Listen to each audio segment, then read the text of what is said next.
we're up to the very exciting part of our show. We have a guest in the studio, Morgan, from the National Tertiary Education Union at UQ. Do you want to introduce yourself? Hi Brisbane, my name's Morgan. I'm a professional employee at UQ and a rank and file NTEU member. Awesome. Now, if you've been listening to the show for a bit, you would have heard us talking about the dispute currently going on at UQ between the staff and management. And so now we finally get to really dig into it and talk about what's going on there. So what is going on there? What are the sort of challenges facing staff that are pushing them out to fight at the moment? Well, the primary reason is we're in enterprise bargaining now and it's going very, very slowly. The most common response we've had to any of our claims is a flat no, which doesn't sound like bargaining to me. And our log of claims, which are the claims we've taken to management to improve UQ as a workplace, was put together democratically by talking to all the staff, not just members, primarily members, but all the staff. And the main things we want improved are our wages, because we've fallen behind inflation, some job security measures improved, and to just look at decasualising things and improving secure work conditions. Yeah. I noticed there's also a lot of ask about leave on the logo claims. Yeah, so we've got some pretty good leave conditions at UQ, but because our agreement is 4 years long, which is a bit longer than normal, they've fallen behind other workplaces. Things like gender affirmation leave, reproductive health leave, and carers leave are lower in quantum than other workplaces we look at. So so the general vibe seems to be you're trying to catch up after having fallen behind a bit, and that's as you're saying, that seems to be a part of the fact that bargaining seems to take last time I talked about a dispute at UQ, that I heard the same thing, that it was taking forever. That seems to be a strategy that the UQ management takes to drag things out as long as possible. So would you say that's accurate? Oh, for sure. Last time it took 3 years. That was a record long bargaining campaign. There's provisions in place now that after 9 months either side can flick it to the commission, which you don't really want to do, because then there's just a fancy man making all the decisions, a fancy person making all the decisions instead of management and workers coming together. Yeah, it's sort of, you lose a bit of power in that process when you push it to the commission, similar to what's going on with the teachers union at the moment, where it's been pushed to arbitration, and that's basically screwed them because they can't take industrial action anymore. Speaking of industrial action, what kind of industrial action are you taking? We've got 7 options that have gone through our protected industrial action ballot. I probably can't list them all, but stoppage of work up to a day, indefinite stoppage of work, ban on online system, ban on attending site, ban on meeting with managers, all sorts of things, so that anyone can get involved. Cool. Are you able to tell us a bit about the sort of strategy that you're using with industrial action in order to put pressure on UQ to meet your demands? Like, maybe give us a bit of insight into why you're taking the actions you're taking. We polled all members at UQ and got a very strong yes, we want to take action. We felt that management were not bargaining fairly. They were not meeting us anywhere near our positions. They were actually worsening conditions in some claims. So, I mean, industrial action's the only way we've got them to even come to the table and start bargaining on principles and in good faith. Before we got our protected action ballot in, we just had all those no's, and now we're bargaining on principles, and we have a claim to limit AI use in the workplace and to put some worker protections in, and they just said no, we don't need one, we don't think it's necessary. and then Protected Action Ballot goes in, and all of a sudden they do want to bargain. It's interesting how that happens. It's every time. Jeff's been on this a million times. He's got decades of history of it. Every single time we bargain, we have to go on strike to get management to bargain. Yeah, it's like they know it's going to happen eventually. They know you're not just going to take the no as it is, but they still force you to go through all this trouble, hey? Oh, but they will act so shocked and clutch their pearls when it comes, though. Yeah, it sounds tiring. It sounds just really depressing. It is tiring, but we're not tired. We're fighting. There's a total of 10 of us who are on the bargaining team. We're not always all there. That's 8 members and 2 NTEU employees. And since we put that protected action ballot in and it went through, we've gone from bargaining for about 6 hours every fortnight to 2 full 8-hour days a week as well. All right. So you're able to get in the room more. Yeah.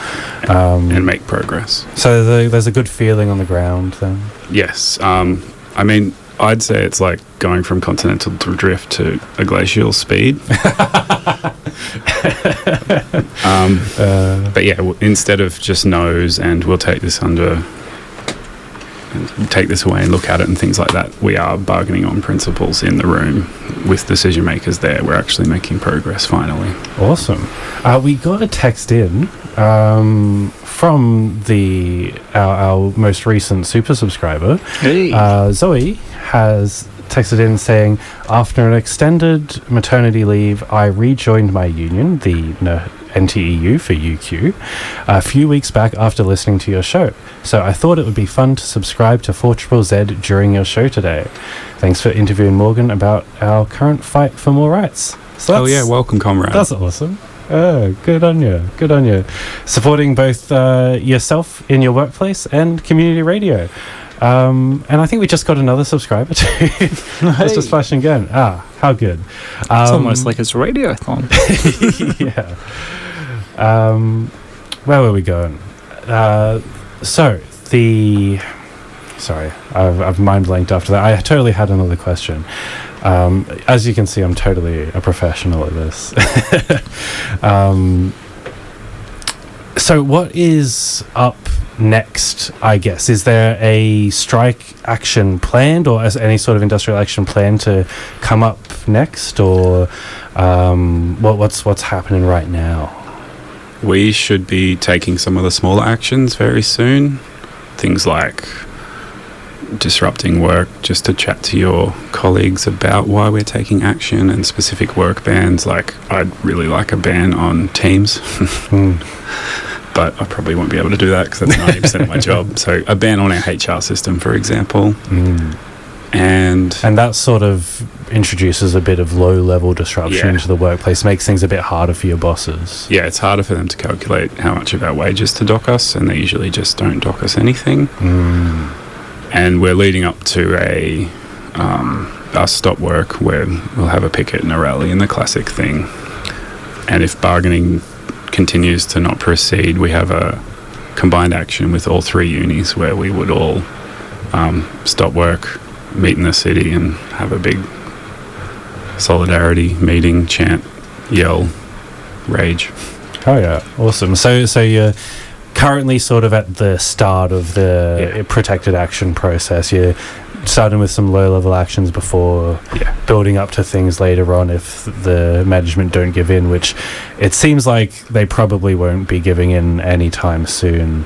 But you're ready to fight that. Oh yeah, we are ready. We're more organised than we've ever been. Awesome. Now, I wanted to ask about what is the strategy that the NTEU is taking to win this fight. What is the overall direction taken in order to build power in the workplace? So a couple of years ago, Southeast Queensland, specifically in Queensland more broadly, NTEU launched a Organising to Win campaign where we really focused on shifting away from the servicing model over to organising workers and empowering workers, because the only strength we have in the union is the workers. The NTEU staff can only do so much. But if they can empower workers to organise themselves and take actions like this, or just act in numbers, act collectively, it's much, much more powerful. That started up a couple of years ago, and since then our membership's been growing, the activity of our membership's been growing. We've got the most democratically made log of claims I've ever seen. We've got more people to meetings, we've got more people to pickets, we are doing solidarity actions with the student union, and it's working. I feel like it is why we are growing, we are getting more powerful, and we're getting this agreement moving finally, is that organising we've been doing. Awesome. Yeah, so what kind of organising is this? What's involved in it? It started out with some training for some of our activists and more motivated workers, just on how to have that conversation with a co-worker when they come to you with a problem. You don't want to take it on and fix it for them. You want to empower them to find people who have the same issue, find issues that are deeply felt and widely held, so that people can act collectively. We had an example in the law school where a really bad workload model was proposed. It would have wrecked everyone's days for years to come, and instead of just asking the union to write a letter to go to Fair Work, which would take years, and ultimately people would have left by then, a very just a lovely man in the law school organised hundreds of signatures, proposed a different model, and got it sorted in a couple of weeks. Management completely withdrew their model and went with the one the workers made themselves. Oh, awesome. And that sort of organising where you're empowering the workers to make the change themselves, it not only fixes the issue that they're having trouble with, but it also empowers them to be able to fix the next issue that comes up faster, better, as they learn and get better at the process, kind of thing. Yeah. So that's really cool. If say there's a unionist out there, someone is a member of their union, and they want to learn more about like this process and how to implement it in their own organising, can you point them anywhere? Not specifically. It's kind of hard to help people from other workplaces. I'm sure I could think of a way maybe after the next song break, but we're looking at doing some training with the student union, organising to win training, because they've got a big fight coming up. Oh yeah, what are they fighting about? Well, they get their funding through membership just like everyone else, and in the 90s membership was made voluntary, so that meant they were getting a lot less, and then something happened under Gillard as well, and most recently the universities threaten to fund them a lot less if they don't do what the university says. And it does appear that it links back to the UQ union being quite actively pro-Palestine and quite well organised. They got thousands of students to support a motion for the university to divest from some of those companies that are adjacent to or directly involved in the genocide. I have seen some news about the spat between UQ and the student union, and how the UQ is being pretty grubby about how the way they're acting about it. Yeah, it's quite confronting for a university that prides itself on all sorts of things around queer liberation and academic freedom. They seem to be going in the other direction when it comes to working with the student union. Yeah. So you're supporting the student union. That brings me to my next question, which is, are you getting much support from the students? Yes, we always do. We always have. They outnumber us on the picket line. Right. It helps they have a lot more members, but it also helps that they're younger and angrier and they've got more energy. But yeah, they always they always come out in solidarity with us, and we try to attend in solidarity with them. And now that we're a bit better acquainted with each other, because they had new leadership voted in, I think, earlier this year, we do anticipate doing a lot more in solidarity with them, going both ways. That's really awesome that you've got that sort of solidarity relationship there.